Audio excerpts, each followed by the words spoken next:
Assalamualaikum and welcome. I'm Aksar Tariq and I welcome you to the CXO Masters Academy session. CMA, of course, is a celebration of CIO magazine and its sister C-suite media brands. And I was just telling my speakers here today that we've not just spoken to CIOs in the past and CTOs and CISOs, but now as the world evolves, as the technology landscape of the enterprise evolves, all of us have seen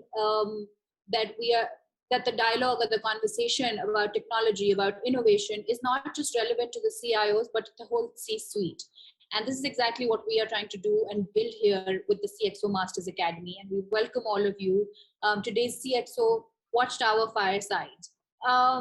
We have with us two very esteemed panelists for today's session who will be talking about the CIO's Guide to Innovation, where we will be unlocking strategy, resources, and technology. With this, of course, I'd like to welcome both my panelists. We have Mr. Ijlal Jafri, the Chief Information Officer of Martin Dow, and we have Mr. Atif Najam, the CIO of Gatron Industries. Both of them come with extensive experience in this industry, and they've led large digitization projects. They've led large teams who have been working in this space for over, I think, 15 years. But I'd quickly like to, of course, give the stage to them to, quickly introduce themselves as we dive into today's session. So Ijlal Saab, if we can start with you and, get to know you a little bit more before we take a deep dive into today's topic. Right. Thank you, Jay. Thank you, and Assalamu alaikum, everyone. This is Ijlal Jafri. I'm a Group Director of Information Technology, currently working at Martin Dow. I'd like to mention that, yes, I do have extensive experience working in some global multinationals and local farmers. Currently what we are working is, we're deploying some key projects for the organization at the group level, which includes digital transformation, which includes BI projects, which includes, I do possess more than 25 years of experience working mainly in pharmaceutical industry. But my key forte is basically digital transformation, IT governance, digitization, etc. I'm Atif Najam. I have been leading Gatron Industries for the last 3 years. And my background is with different kind of industries. So I've been to banking and I've been to manufacturing. So I have a diverse background from that matter. As of now, we are currently engaged in the largest digital transformation program of Pakistan, in which we are doing multiple deployments. A lot of things has been done in terms of the log structuring, the business process engineering, as well as the transformation from the systems end. So that's pretty much it right now. So I think the first thing as we dive into this is, organizations have seen an unprecedented change and challenges that have stemmed from, of course, a confluence of natural and artificial conditions. And a lot of these external forces are driving a lot of people, a lot of technology leaders to really rethink the tools and technologies that need to be put into place, that they need to in order to keep the business continuity while also keeping up with innovation and growth. Let's take a look back at the year that it's been. What's been the biggest challenge for you in your own domain, and how have you, of course, catered to that? So, Atif Saab, would you like to take this one first? So I will take the lead on this one. Last year has been tough for everyone, especially in terms of COVID, the lockdown and everything, and with all that problems that people are having with the supply chains and whatnot. So it was really tough for the business. But what made it more difficult was that many of the companies were not ready to adopt to the change that was coming with that pandemic. Everywhere we saw the changes in terms of people remotely working. The businesses that were done previously on site were now required to be closed down or locked down, and there was restrictions on attendance and everything. So a lot of pressure came to technology to enable, in a very short span of time, people to be able to remotely do things that they used to do in-house. Additional challenge that came across with this change was people were not ready to actually adopt to this. So there was a lot of things that need to be upgraded on the human front end, from the technology enablement and at the human resource part. So as technology people, we had to do two things. We had to first enable systems and our technology to the level where we can support the work from home and the scenarios that COVID brought up, as well as enable people to be able to effectively use those technologies to collaborate while they cannot actually come to a particular place like they used to in the past. So yeah, the challenges were a lot, and actually that was sort of a blessing in disguise for the technology part of the companies. A lot of companies were actually pushed out of their comfort zones. Previously, where technology was seen as cost center, now they are seen as the investment areas. We already know that no one had this contingency planned as part of the COVID. It was pretty new. It was not unforeseen. So now the companies are being pushed to be more flexible, which has actually technology which is taking the leverage to make sure that they build in the technologies into the ecosystem that makes those companies more flexible and be able to perform things in a different way, not in the just old-fashioned brick and mortar way, but in a way where we've surpassed the physical location and boundaries and everything. So now the things have actually shifted towards the remote work as well as the online and availability and all that. So yeah, I think things have been pretty tough, but actually they have pushed a lot of companies out of their comfort zones to actually adopt to technologies and make sure that they are fluid enough to cope with any other situation that comes in the future. So Ijlal sir, to you, but also with a little bit of a twist on, even though you've been working in this domain for a while now, but things in the technology industry for sure are not the same, and no one in their I think wildest preparations of had equipped for something like this. What's it been like for you to strategize for innovation in an enterprise when the pressure was really hard on that? Well, I think it's a brilliant question. Yes, I mean, in my opinion, due to this COVID situation, we have seen that things have drastically changed. It started change in the early 2020, and even now we have seen that things have changed drastically. We have even seen that the big enterprises, the businesses overnight redefined, the budgets changed, and of course the priorities of the enterprises changed very quickly. In my opinion, and we all know that the world was not actually ready for such a pandemic, and there was clearly no readiness for this. And this is the big question as far as the business is concerned today. You see, but in my opinion, the pandemic has different impact on different industries. For some of them, it has a very drastic, impact. That some of the big enterprises in the business closed down overnight, and some of them were not even relevant in industry. But for some of them, it has actually, like others have mentioned, that it has created some opportunities. So for the technologies, like we knew that those exist, but we were never making use of them actually. So my opinion is that the world has realized that now we are moving from pandemic to endemic situation, which means that unfortunately, let me say that this situation is going to prevail for some time. And we need to learn how to live with it actually. So already the businesses are now thinking not to survive, but to think about the growth strategy. And that's where in my opinion, the keyword, the buzzword comes is the innovation. So the organizations who have innovation as a part of the DNA, of course, they've been thriving, and we have seen that there have been some mushroom growths, even in Pakistan, if you look at the new startups now.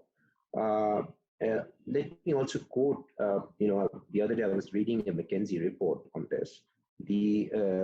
Clearly suggests that the organization who are more agile and more innovative, they did fantastically well, even in pandemic situation, then those who are not actually ready, being agile or being innovative in their businesses, and they clearly lacking on this part, I would say. So, in my opinion, in coming days, it is very, very important that for the organization, if they're thinking to go further, they need to have innovation as a part of their DNA. That's what the key part, as far as I am concerned. As you are growing and developing these systems, there is a certain competitive advantage that cannot be achieved with technology. We are all trying in our own ways to create a more innovative business, how all of us rethink how people, structures, processes interact every day. And a lot of this also has to do with building that culture of innovation. And in the last 1 year, as Aapne bhi kaha, many years we've all been trying to advocate for digital transformation or to make those changes in our organizations. However, due to various reasons for each organization, it hasn't been at a pace that we would have wished for. How is this sort of brought that culture of innovation and agility into your company's DNA, really? If you allow me to take it up front, Atif. Yes, sure. I think technology, in my opinion, is just one part of it. But the organization need to have a holistic approach. It's a mix of technology, people, and the processes, and that can create huge opportunities for the business, and even it can define the growth strategy for today's organization.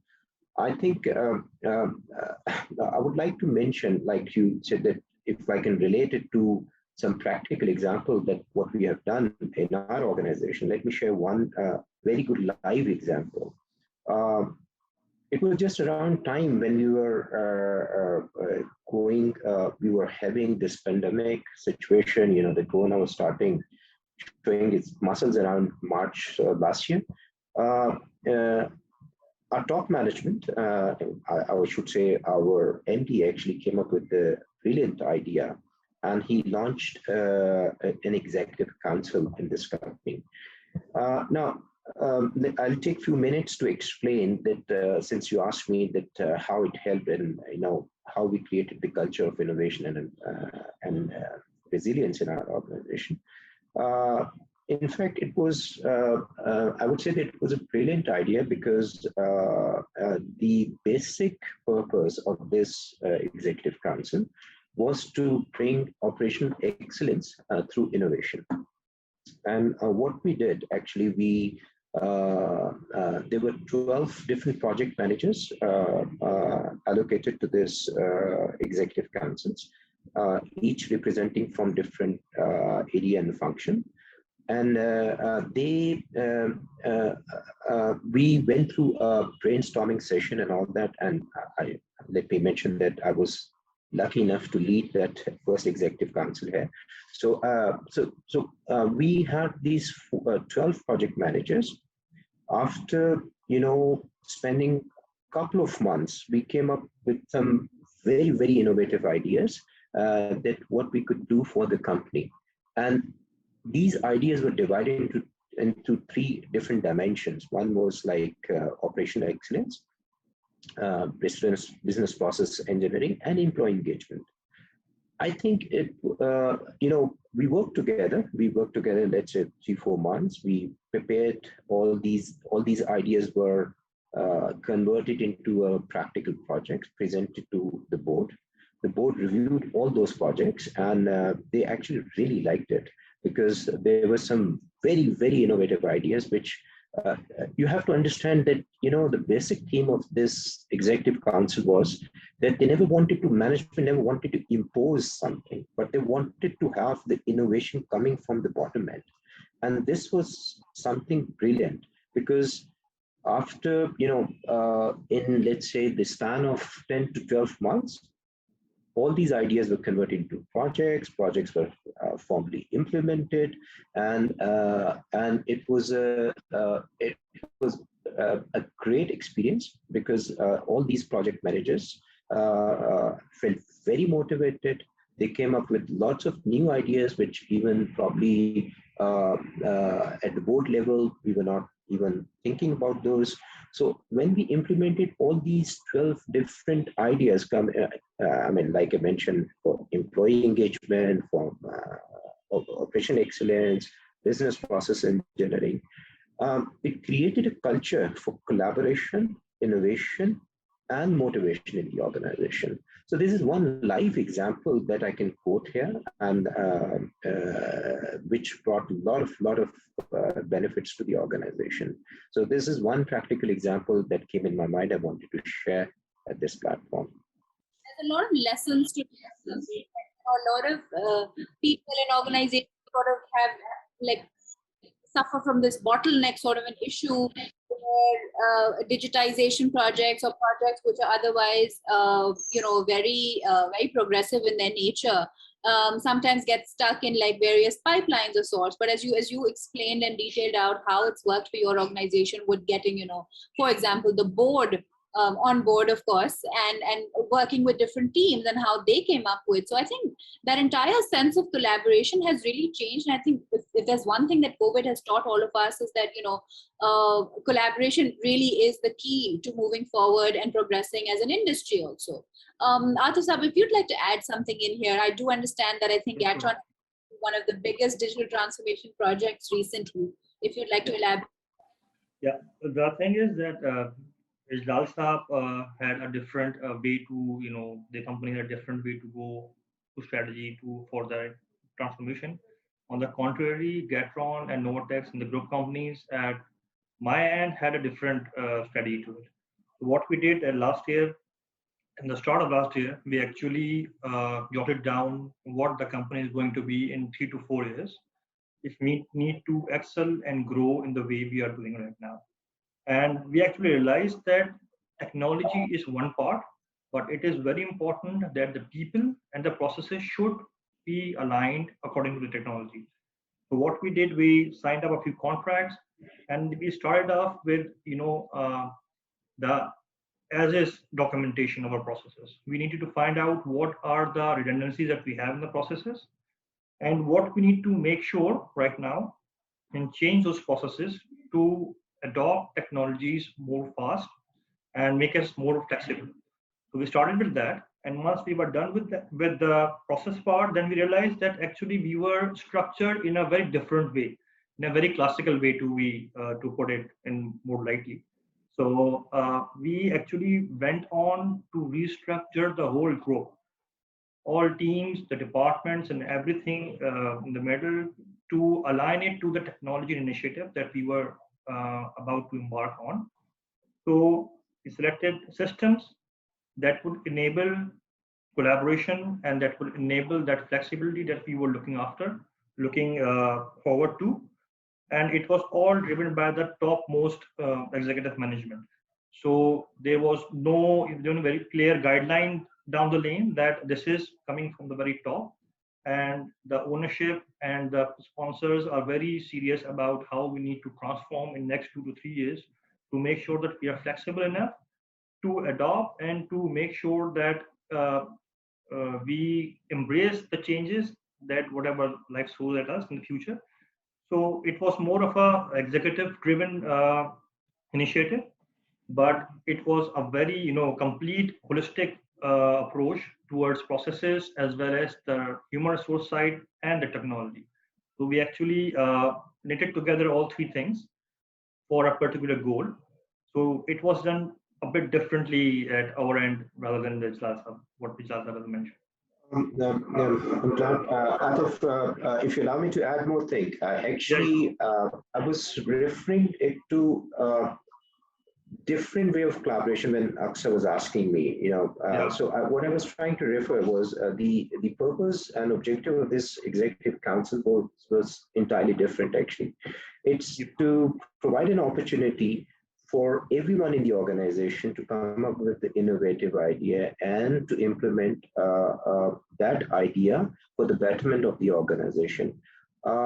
It wasn't IT related at all, actually, to be honest. Yes, there were a few projects which actually eventually linked with IT, but it was more towards employee engagement. It was more towards production planning. It was more towards if bringing efficiencies and all that. However, like you mentioned, our digital transformation is also very classified, and it's very structured in its approach. It is an ongoing process, of course. I'm leading this digital transformation along with other group directors in the organization, because I strongly believe that it has to be collaborated. It has to be linked with the overall management objectives. So if you allow me to mention, there were quite a significant, like you just mentioned, that we also made our 3 years plan.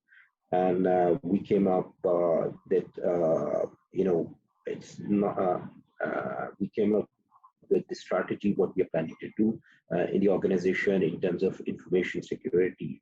I mean, if you know, healthcare, pharma, the biggest worry at the moment is cybersecurity. So we, as a part of our strategy, we came up with something which probably we were not doing in the past.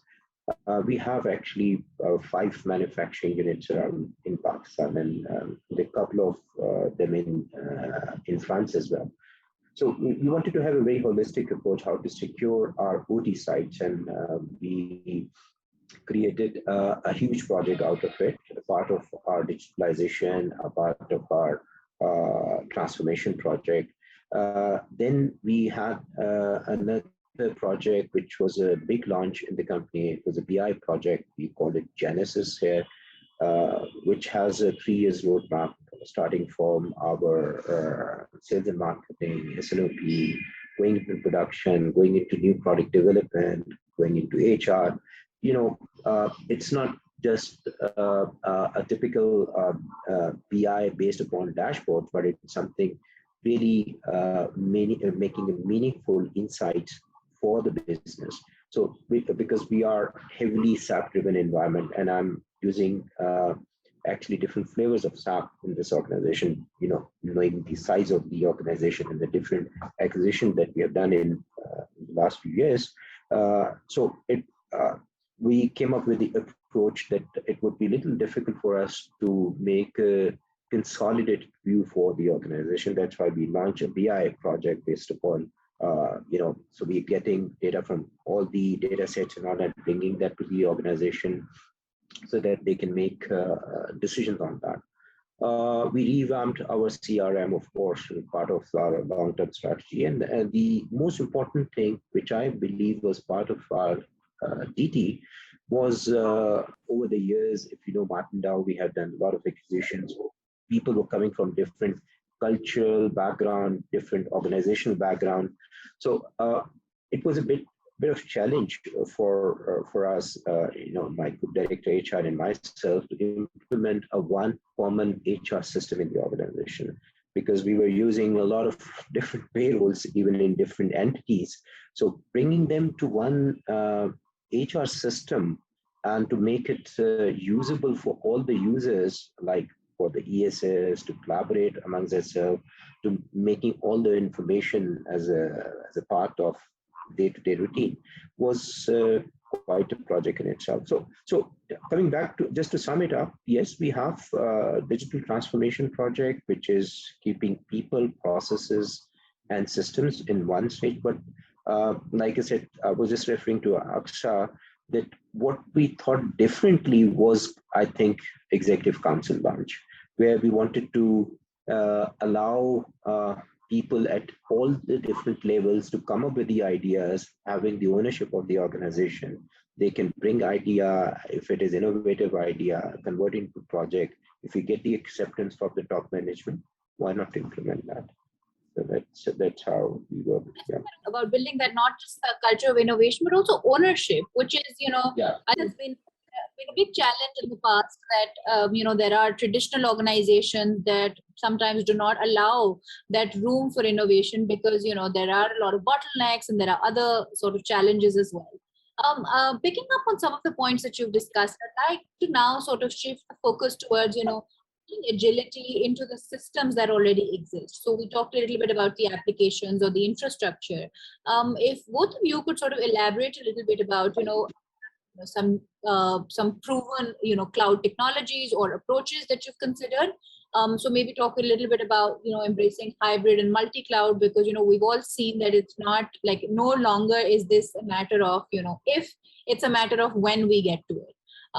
There's a lot of a lot of things that it can provide in terms of resiliency, in terms of migration opportunities, in terms of also business continuity, as we've seen in the last 1 year. So just based on, of course, your own experience and area of work, if you can elaborate on that. Yeah, sure. So what we did that once we made that roadmap that I was talking about, we also sit down and thought of how those services are going to be consumed. Ultimately, everything that we'll do will be a service, and it has to be consumed by a certain group of people. What we need to make sure is that we build that flexibility, resiliency into the very DNA of the service, to make sure that it is available irrespective of the place that it has to be consumed. So there might be services which are very restricted to a place where they need to be consumed. For example, if there's a plant maintenance system, it can only be utilized once there's a maintenance going on in a certain plant. But when we go to places like HR and other areas, these systems need to be available to people on their fingertips. So if you talk about sales, if you talk about HR, those systems need to be available to the users wherever they are, with the security and everything in place. So what we did is we bifurcated systems, and we took a hybrid approach actually. So we took some of the systems and solutions on-prem, where we knew that these systems are to be made available either because of the usability or because of the amount of frequency of data that these systems were carrying and the way this needs to be used. And there were systems like, for example, the HR and, for example, the sales and everything. So we put those systems on cloud to enable the people who will be using those systems to have that flexibility and have that additional value that they can use to add actually value to the business. So we actually divided our whole strategy into two parts. So we have some of the systems on our on-premise. We think it is better to have those on-premise either because of certain restrictions or the way they are being used. And we have some of the systems on cloud to make them available irrespective of the space, and to ensure that the frequency of updates or frequency of innovation we can match that. So for example, if you talk about our HMS system, we need to have a very fast innovation cycle to enable it and to keep it up to pace with the requirements and with the expectations of our employees who are our internal customers. So we put those systems on cloud, the faster innovation cycles, and those systems who are strategically more of a required a more balanced approach towards innovation were kept on-prem. So is there anything that you'd like to add in here? Yeah, of course. So it was more or less the same strategy, and I think there's no other way to actually put such things. Well, we also started with work from home strategy and all that. In fact, it was a very close collaboration with IT and HR, because I remember around March when we thought that now is the time that we need to have a roster in place, we need to have people who are going home. Being in pharma, it was also mandatory for us to work, because like I mentioned, we have like 4 or 5 production sites. So a lot of people were supposed to work in the office as well. So we came up with a hybrid approach, of course, and we actually had to plan our work from home strategy in line with the HR and senior management.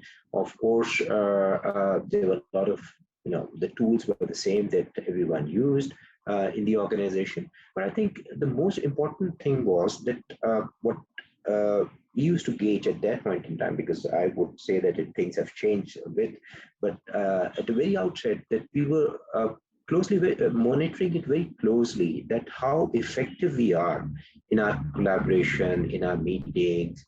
You remember that Office 365, or for that matter, G Suite, they exist since years and years. Huh? So, and this is always a concern, even when I was in Malaysia. So I used to raise this concern to my team and to Microsoft that, see, I'm using your Office 365, but practically speaking, we are making use of only 20% of your whole product, right? As a CIO, this has been my concern, and I'm paying such a huge amount. But like Atif mentioned in the beginning, uh, I shouldn't say, but it's due to pandemic situation that we learned how to use technology. And I've seen people who are so reluctant to go online, attending meetings on online and all that. They are even a better user than I and in my team. So they were actually using it every day. So like I said, that uh, now, like you mentioned before, that this is the situation is now moving from pandemic to endemic, which means that it's going to be there, and we all need to learn how to survive and how to thrive now, because survival was there a few months ago. Last year we were talking about it. Now the people and the organizations are thinking about the growth strategy. Just imagine the situation when we'll be out of such a situation, how the life would be. So for CIOs, for IT teams, it is very, very important to to keep track of all the tools that they are using and keep it very, very simple. This is what the best thing, that you need to make the information available to them. For example, we came up with our BI project. Rather than my senior management or my supervisors getting into SAP, logging in there, getting that info, we came up with a lot of new ideas that how we can bring that information to certain dashboards, so that instead of providing them a VPN connectivity, telling them to go there and to find that report. So I think it's not only me, a lot of organizations went through this, and the point here is to keep it simple as much as possible. And just to add on to that, I think luckily we were in the midst of our cloud strategy. We were already planning to move our legacy applications and business critical applications to the cloud. Well, we all have DRPs at our place, and this is what we learn and we were brought up with. But everything was not working in the pandemic situation, because as you know, primarily DRPs work on a very specific reasons, or in terms of any disaster and all that. But this situation was, we were clearly not ready, right? And not one organization, the whole world was not ready for it.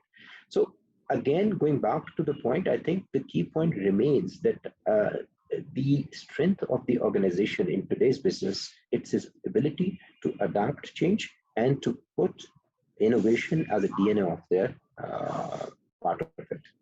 So this brings me to two sort of parts or two questions that I want to ask. Is one that, of course, you talked about Microsoft ka agar suite aap use kar rahe hain, ya koi aur any vendor based solution that you're using, as technologists, a lot of times there are situations where you're stuck in a cycle of break or fix, or budget restrictions, or license ya hardware refreshes, and that can actually cause a hindrance to envision what you want in terms of your architecture or your infrastructure to look like.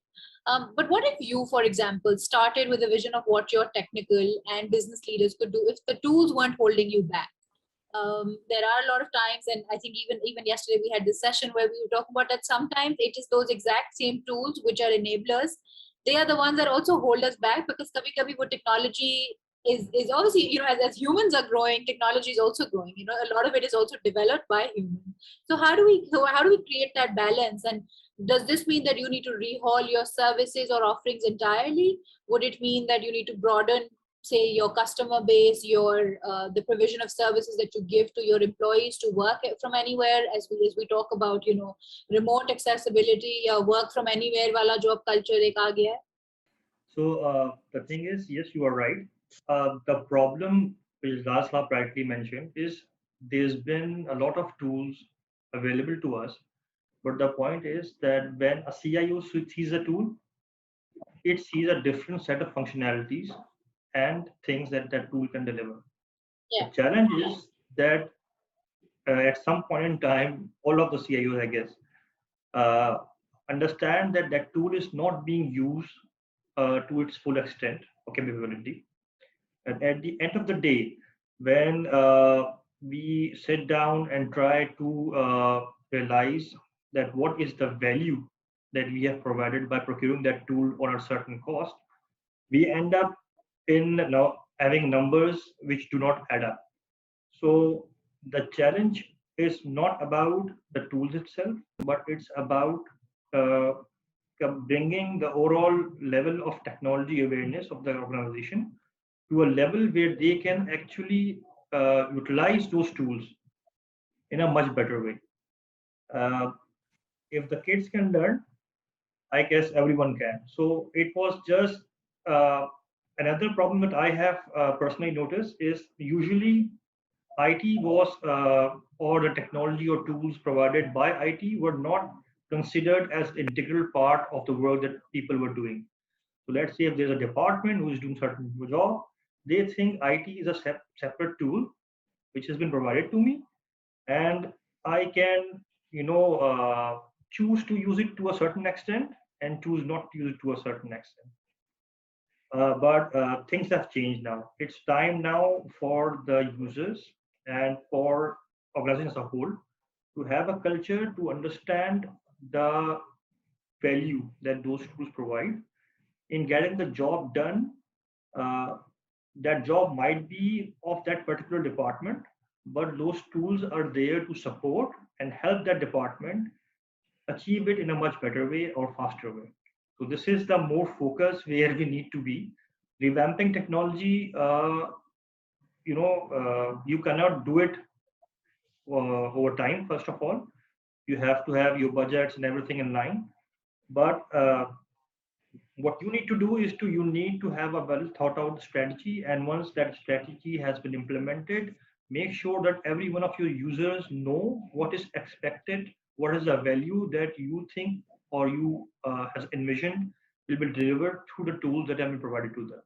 This is my 2 cents on it. I think Ijlal would like to add something. A very famous, while Atif was talking, I was thinking about a very famous quote from Peter Drucker.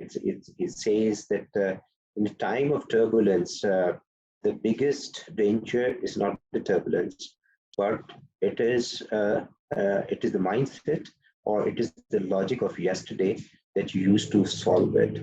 So I think just to take this forward, I would just say that uh, the main topic of this session is innovation, right? So just taking it forward, I fully agree with Atif Saab that it takes time to redesign your strategy. For example, if I say that I have a clear strategy to move on cloud, I thought it even before the COVID started, right?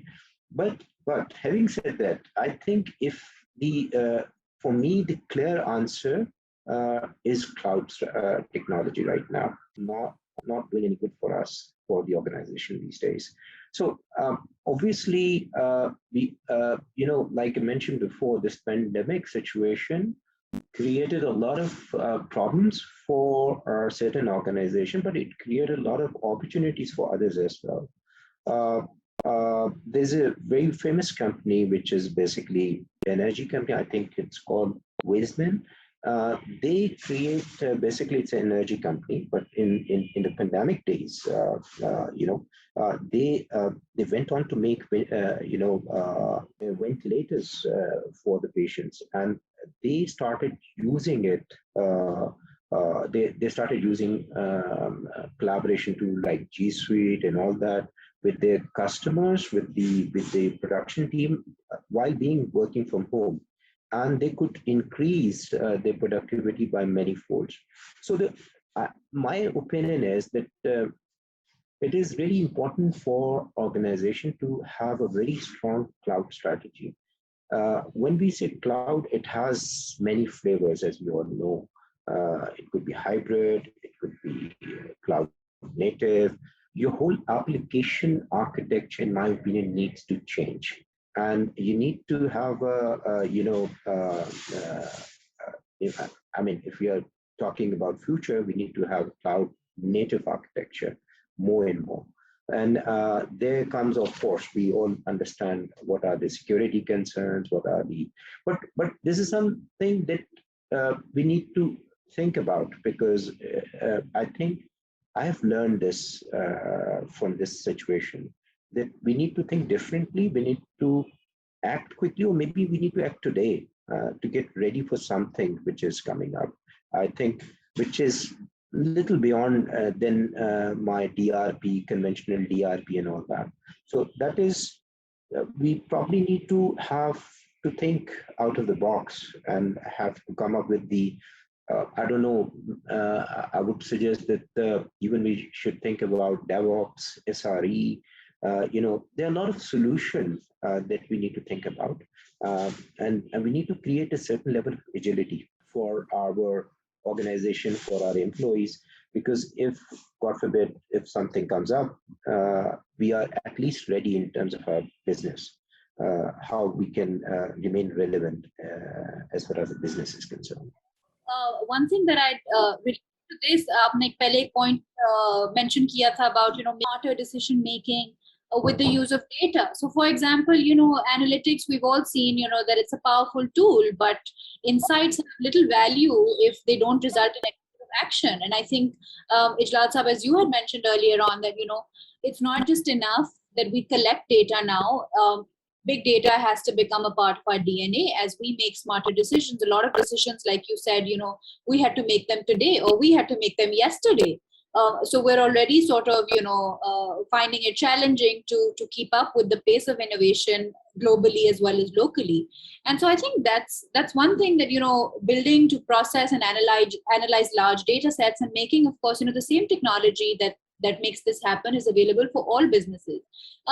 How have you, in your own capacity, tried to make more empowering decisions with the use of data? And is there any sort of like concern or challenges that you're facing when we're talking about, modern data analytics platforms, for example? So, like you mentioned earlier, that we started this BI project somewhere last year, in the midst of last year, and that was part of our strategy. Of course, we knew that what is happening and what might happen in coming days, where people would not be around. So, like I said, that I was using even different flavors of ERP in my organization. We still have SAP, but we are using different flavors. So the biggest challenge was that how we can create data-driven environment for the organization, where the decisions are made on the basis of informed decision making based on the data that we have in hand.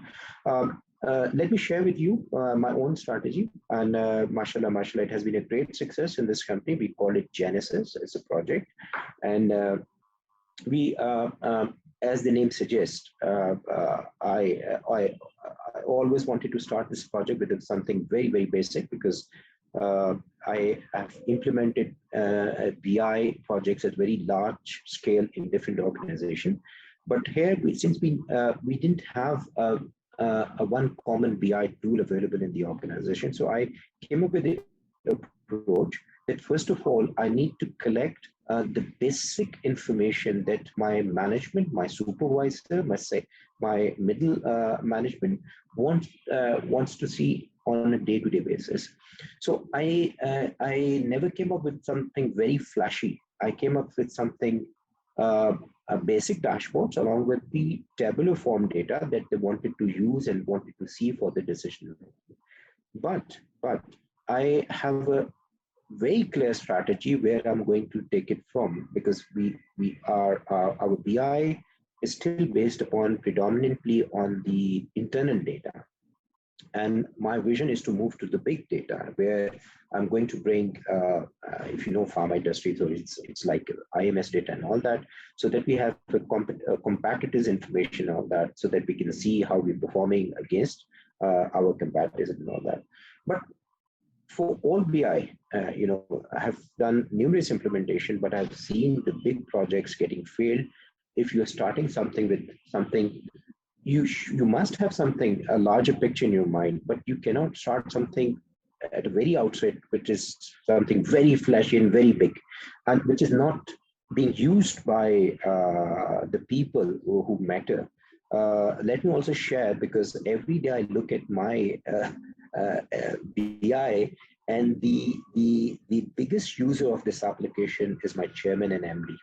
So this is what I call a success, because I really wanted to bring the information that they want to see every day, so that they can start using it. I have a clear roadmap. Now I'm going into what if analysis, I can go to predictive analysis, and I can, it's a far-fetched thing, but classically, we should select a tool. In coming days, I would even think about changing my tool and environment also, because I need to work on more on AI or machine learning. As you know, I haven't touched upon the topic, which is one of my favorite topics related to Industry 4.0, which is for pharma is very, very important. And for that matter, all manufacturing industries, it is a key project that one should be thinking about. So my strategy for BI is very, very clear. You must start something with very basic, so that it has adaptability. People start using it, and then you can take it to the next level, and the next level. Now, this is what I want to talk about my BI project. But if you want to know how industry is moving or should be moving, it's basically analytics on cloud. It's again, I would suggest that that there are numerous tools available that you can make use of it, and making the key information available to the right people at the right time. So gone are the days that they should be connecting and logging into the application, getting data out of it. I don't believe in that. So I've made it very easy, and I made it very simple for the people, and they're enjoying it. Thank you. Thank you. I think that really elaborate and gives us a response to what we were looking for in terms of people looking to, make smarter decisions through the use of data. All of us in our day-to-day lives also, there's so much data that's coming in from multiple sources, but just to make better decisions, it's always good to have that sort of sound knowledge and how to go about it in a very seamless fashion. Atif, is there something that you'd like to add in here? Yes. Ijlal Sahab is now very advanced compared to us in terms of the analytics part. We are just starting off. So the approach that we took is that we actually had a small tool deployed internally as a small project, and we learned a few things from it. The most important thing was the quality of data that we put into the BI system. Once we ask our people to take decisions based on the dashboard that we have provided to them, we have to make sure that the data quality is up to the standard, and whatever data is being presented to those dashboards has already been vetted and verified by some framework to ensure that it is accurate and timely. So we started off with a master data governance framework, data governance framework that would let us have a quality check on the data that we are feeding to our analytics dashboards. The end result, the end pinnacle of this program would be a digital boardroom where the board would be taking decisions without asking people for reports. Those dashboards will be connected directly with the shop floor, and the data is being fetched majority of places without any human intervention. So the way we have planned this whole journey is that we are starting off with the data first approach. What we are doing is we are making sure that the data is being cleansed and monitored, and the quality of data has been ensured first. Once that is done, we start off with the small time dashboards for people in the lower down the level, and then to their managers, and then to the board ultimately. So I 100% agree with Ijlal Sahab that tomorrow is going to be the day, or even today, it is time for self-service, cloud-based dashboards It is no longer, it should not be tied to IT. IT should not be the one creating dashboards for business people. They know exactly what they need. They know what are the things that matter to them. So a self-service BI or self-service dashboards, cloud native should be the way to go. Our discussion, there's one question that I've also received from the audience. It's that if as a CIO, what are the 3 challenges that are big concerns for you individually? So I think it's a pretty standard answer that I would like to to say. I think the biggest challenge I see, not for me, but for the industry and for, I mean, if you look at healthcare, pharma, or you talk about banking or any other industry, is cyber attacks or information security. We need to really think about it. And we really need to have a very, very strong strategy for information security in the company. It starts with the awareness. If you allow me to say a few words on this, I mean, 70% of attacks, I've been writing on the subject a lot actually. So 70% of the cases starts from the user end, right? So I think what we have done here, let me share just in the best interest of time, let's get to the point. We arranged around 18 awareness training in the organization last year, just the last year.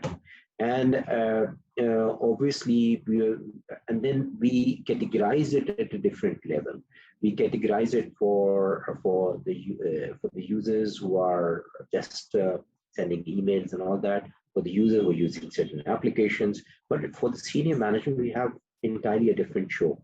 And where we even went up to the next level to see that if they receive a document in a Word document, they need to be very careful how to reply and all that. So we created a lot of case studies.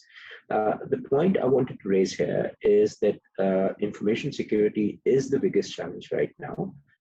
And we should have a clear awareness in the organizations. And then we have a very, I should say that the strong system in place when it comes to have a information security plan in place.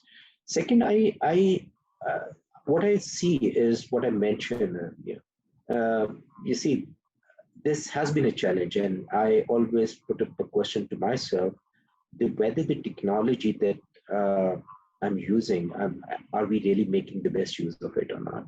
Like I mentioned that if you talk about Office 365, trust me, if you conduct a survey before pandemic and after pandemic, you can see the difference.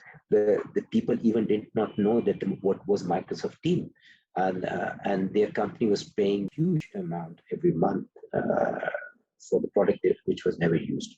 So that's another challenge that I see as a CIO, because I really want to have a control over the investment as far as I'm concerned.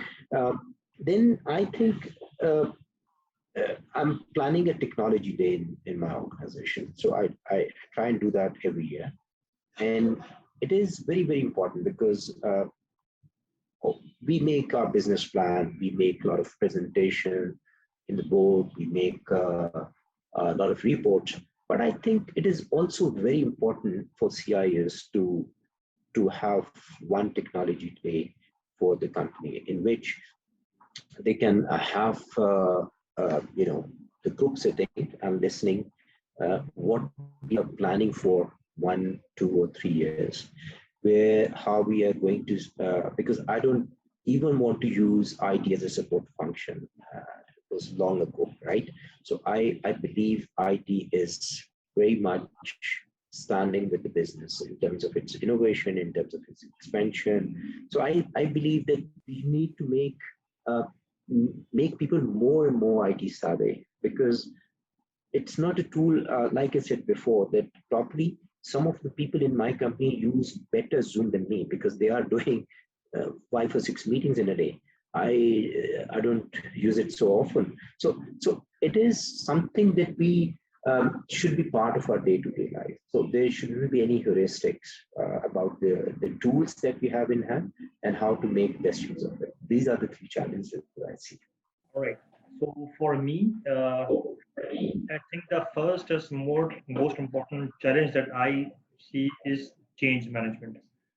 With the pace of change and with the frequency of it, the thing is that even the smaller changes are not taken, lightly these days. So we usually have a lot of problems once there's a change, especially in terms of technology. We are usually innovating something or making changes to things. So one of the most important concerns that I have is that businesses do not can't keep pace with the change that the technology part brings in. And second, most important, yes, cybersecurity is one of the most important challenges these days with the OT networks and IT networks and the the airtime or the online time people have these days. Things have actually really changed. The cybersecurity footprint has to be very firm, very strong, and with the change in the way people are working, now the challenge of cybersecurity has actually increased. We used to have traditionally firewalls and whatnot in our traditional data centers to make sure that people in the company or the organization are safe. But now even security has to evolve and the security posture has to evolve of the companies to ensure that uh, during the pandemic years as well as in future, this cloud delivered security is the way to go. So I think security is somewhere we really need to put our focus on it. How do both of you sort of navigate the skills shortage in teams, because we've heard from other CIOs also that is a constant sort of concern for a lot of people in the IT industry. Has that been a challenge for any of you? Well, for me, this is definitely a challenge. Especially the only problem is that skill you can teach people. The only problem that we actually face is the approach, the way people approach a certain problem or situation. So the more bigger challenge is the approach and not the skill itself. You can train people to learn a skill. You can mentor them and guide them.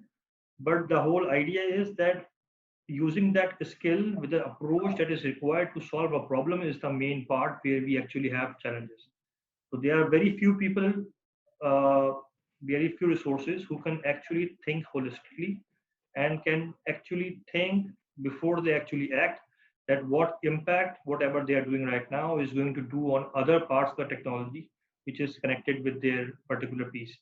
So if there's a guy in development, he is more concerned about the actual functionality of the product, and he's not thinking about how secure the code is, how efficient it will be running on the machine and whatnot. So usually people are working in silos. So this is the problem that we usually face, in the industry. So Ijlal, have any comments on that? Well, if I talk about it, it will take some time. Huh? So the other day I was invited on another discussion with some CIOs.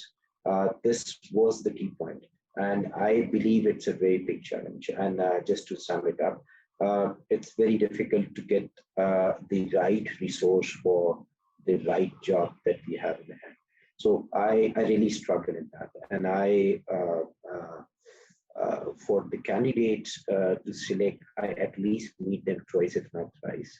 So it's very difficult. It takes a lot of time at my end, but I need to make a very careful decision because the kind of projects in hand, they're very, very dynamic, and I don't want people to whom I would be supervising every day.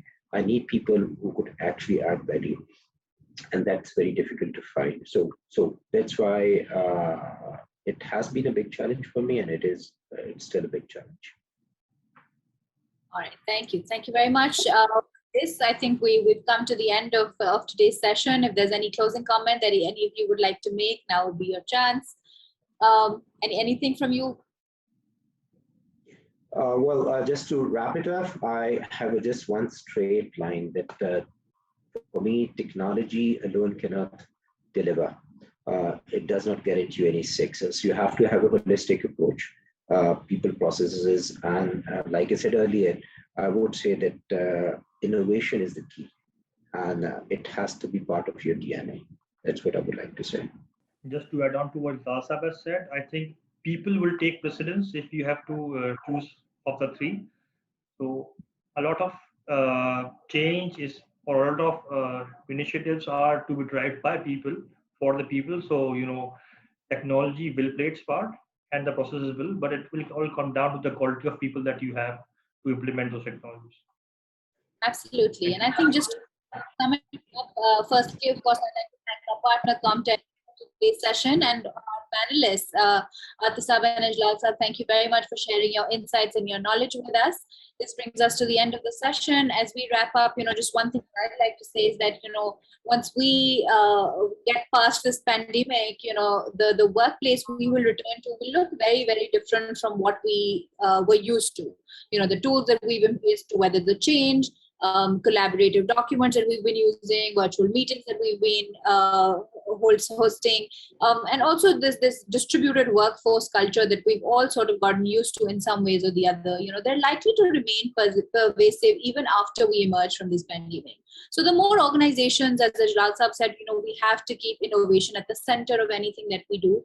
And innovation is not just to be focused on the IT department or the transformation department or the digital side of things, but there's a lot more, and innovation has to come in I think every business horizontal that we talk about. So the more organizations do now to enable collaborative, cloud-based tools or other flexible ways of working, the more successful they will be in the long run. With this, ladies and gentlemen, we'd like to sign off. The session will be available on CMA Theatre and our website and our YouTube channel.